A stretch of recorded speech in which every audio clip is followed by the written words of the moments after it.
everybody. Welcome to Evening TV and the Noah Radio Show.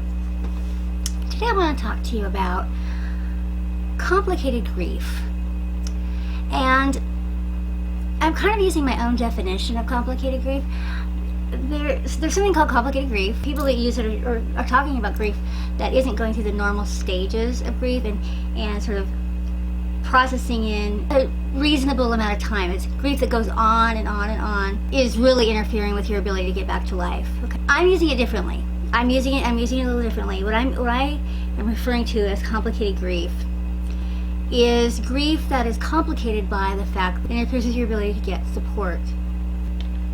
Yes, I lost a son, and as awful as that was the first loss that I had where I actually got some level of compassion and support, but not a lot. It's complicated by the fact that I didn't have any support from my family, and I had limited support because I was estranged mostly in the community. And so the complicated part was about all those losses before.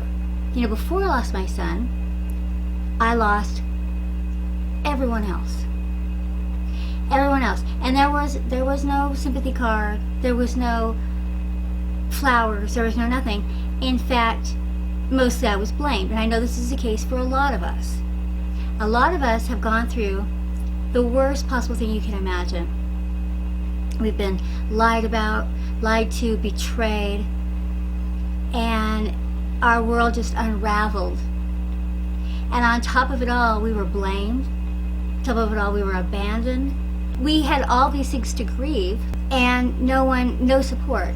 When you lose people due to narcissistic abuse, you may have been surrounded by narcissists. So when the grief occurs, you don't have any sympathetic people in your life. You have a completely self-absorbed people in your life. So when the crisis comes, there's very little compassion coming your way, especially from the people you know. When it does come, it comes from strangers. That's what happened to me in my life.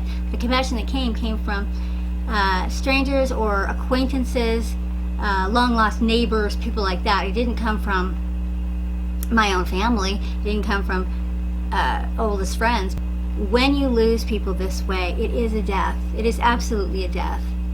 And you're not going to get, and I'm really sorry you lost your mom. I'm really sorry you lost your whole family. I'm really sorry you lost your husband.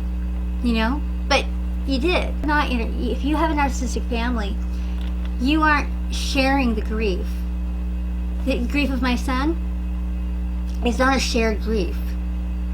It's not a shared grief at all. They're happy about him being gone because he was a threat to them. They can't love him. They're happy because it hurts me. And that is so twisted and so sick that no one could understand that. No one could understand that. Anyone who has not gone through this that would hear me say that would think I was insane.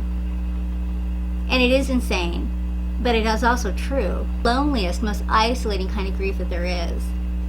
Because you've lost someone there, every bit is gone. Even more gone.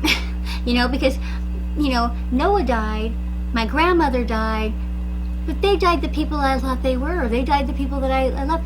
With all these other relationships, they're gone, and they're gone having betrayed everything I thought about who they were. It's a kind of grief that's very lonely because no one's going to understand that. The only people that understand it are you guys.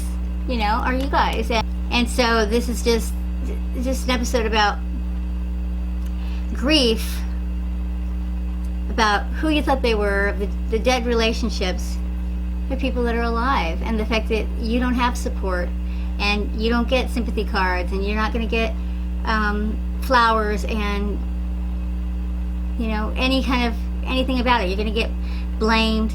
You're going to get weird looks, and you're going to get betrayal because the people are still around. They're still around. And so that's what I'm calling complicated grief, because it's not as simple as, as tragic as, if you can imagine going through something as tragic as losing your child and having that be not the worst part of it, having it be the fact that I had to deal with an estranged family on top of that. They had to, they didn't have a support of a mother and a father and a brother, that they couldn't be compassionate supporters of mine. Those kinds of things. That grief on top of it, that the reminders of those losses when something tragic like that happens, just how very, very alone and lonely that is. And just sort of an acknowledgement about that. And so how important it is to find support like we're finding here.